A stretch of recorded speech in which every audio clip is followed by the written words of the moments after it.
நல்ல காலம் பிறக்குது. அன்பு உள்ளங்கள் அனைவருக்கும் வணக்கம். ராசி நட்சத்திரங்களில் மட்டும் ஒருவருடைய குணங்கள் என்பது இல்லைங்க. நீங்கள் பிறந்திருக்கும் கிழமை, நீங்கள் பிறந்த மாதம் என்று ஒவ்வொன்றிலும் உங்களுடைய குணங்கள் என்பது வெளிப்படும்.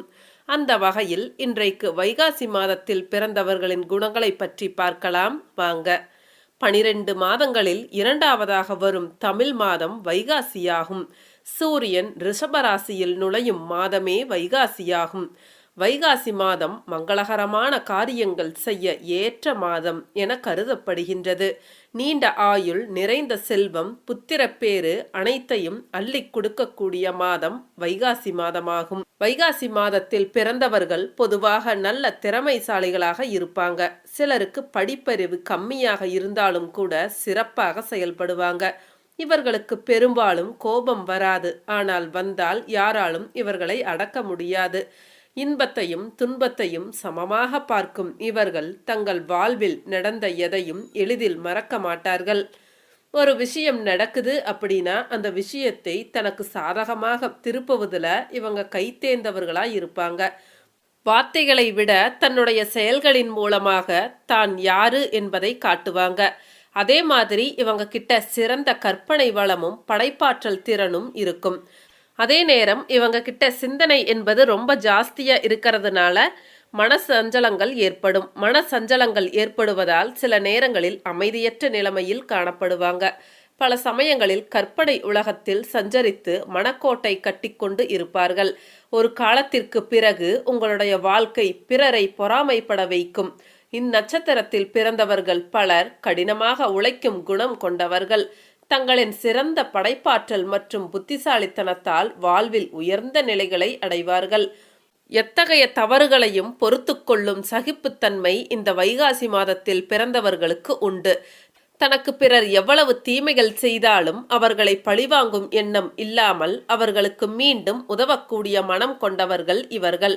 இந்த மாதத்தில் சூரியன் ரிஷபராசியில் இருப்பார். ரிஷபராசியில் சந்திரன் உச்சம் என்பதால் வெகு சுலபத்தில் பிறர் செய்த தவறுகளை மன்னித்து மறப்பார்கள். மனதில் எத்தகைய வஞ்சகத்தையும் வைத்துக் கொள்ள மாட்டார்கள். இந்த மாதத்தில் பிறந்தவர்கள் அமைதியான வாழ்க்கை வாழ்வதையே அதிகம் விரும்புவார்கள். பிறரை மிரட்டும் தோணியில் ஒரு பொழுதும் பேச மாட்டாங்க. எப்பொழுதும் நேர்மையாக இருப்பதை விரும்புவாங்க. பேச்சில் ஒளிவு மறைவு என்பதே இருக்காது. கொடுத்த வாக்கை காப்பாற்றுபவராகவும் அளவற்ற செல்வம் கொண்ட வாழ்க்கையையும் இவருடைய காலத்தில் நிச்சயம் வாழ்வார்கள். இவர்களில் சிலர் கவிதை, கட்டுரை, கதை, நாடகம் ஆகியவற்றை எழுதுவார்கள். எந்த ஒரு விஷயத்திலும் விட்டு கொடுக்கும் மனப்பான்மை அதிகம் இருக்கும். அதிலும் குறிப்பாக வைகாசி மாதத்தில் பிறந்த ஆண்கள் தன் வாழ்க்கை துணையிடம் அனைத்து விஷயங்களையும் விட்டு கொடுத்து செல்பவர்களாக இருப்பார்கள்.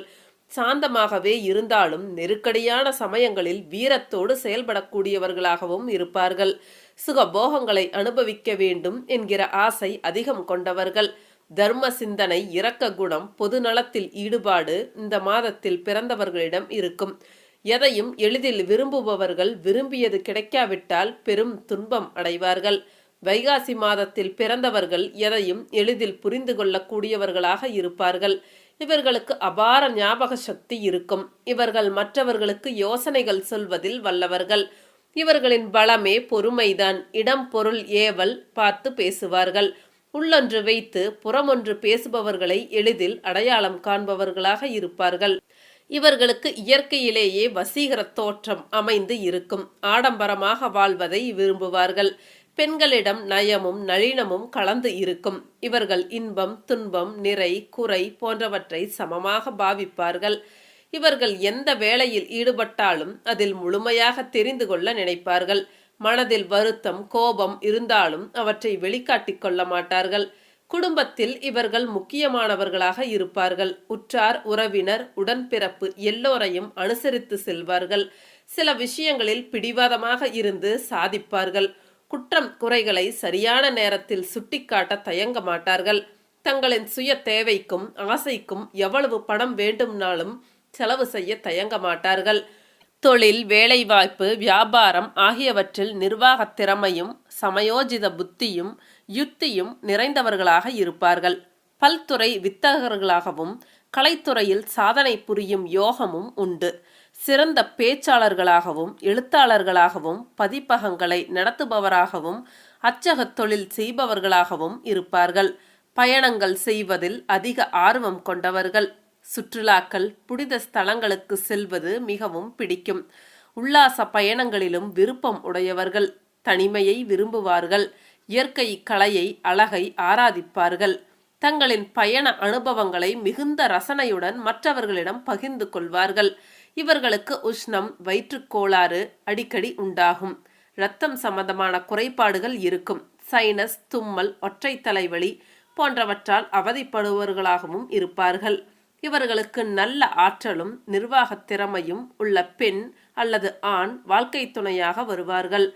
சில சமயங்களில் இருவருக்கும் கருத்து வேறுபாடுகள் வரலாம். புதன், செவ்வாய், சுக்கிரன் அனுகூலமாய் இருக்க பிறந்தவர்கள் மனைவி மூலம் பல யோக, போக, சுக பாக்கியங்களை அனுபவிப்பார்கள். ஒரு சிலருக்கு உயர்ந்த பதவி, புகழ், செல்வம், செல்வாக்கு உள்ள மனைவி அமைவதற்கான யோகமும் உண்டு. வைகாசி மாதத்தில் பிறந்தவர்கள் தங்கள் வாழ்வில் எப்பொழுதும் சிறப்பான பலன்களை பெறுவதற்கு திங்கட்கிழமைகளில் சிவன் கோவிலுக்கு சென்று சிவலிங்கத்திற்கு பால் அபிஷேகம் செய்து வழிபடுவது உங்களின் வாழ்வில் சிறந்த பலன்களை உண்டாக்கும். மேலும் அதே திங்கட்கிழமைகளில் மாலை நேரத்தில் நவகிரக சன்னதியில் இருக்கும் சந்திர பகவானுக்கு அரிசி நெய்வேத்தியம் வைத்து மல்லிகை பூக்கள் சமர்ப்பித்து நெய் தீபம் ஏற்றி வழிபடுவதால் சந்திர பகவானின் நல்லருள் கிடைத்து உங்கள் வாழ்வில் பல யோகங்கள் உண்டாகும். முக்கியமான எந்த ஒரு காரியத்திலும் ஈடுபடும் முன்பாக உங்கள் தாயாரிடம் ஆசிர்வாதம் பெற்று செல்வது நன்மை உண்டாக்கும். கோயில் குளங்களில் உள்ள மீன்களுக்கு அவ்வப்பொழுது பொரியை உணவாக அளிக்க வேண்டும். உங்கள் உறவுகளில் உள்ள திருமணம் ஆகா இளம் பெண்களுக்கு அவர்களின் பிறந்த நாள் மற்றும் வேறு ஏதாவது விசேஷ தினங்களின் போது நெயில் பாலிஷ், ஸ்டிக்கர் பொட்டு, வாசனை திரவியங்கள் போன்றவற்றை தானமாக கொடுப்பது சிறப்பான பலன்களை அளிக்கும் ஒரு பரிகாரமாகும். சரிங்க, மீண்டும் அடுத்த ஒரு வீடியோ பதிவில் சந்திக்கின்றேன். அனைவருக்கும் நன்றி.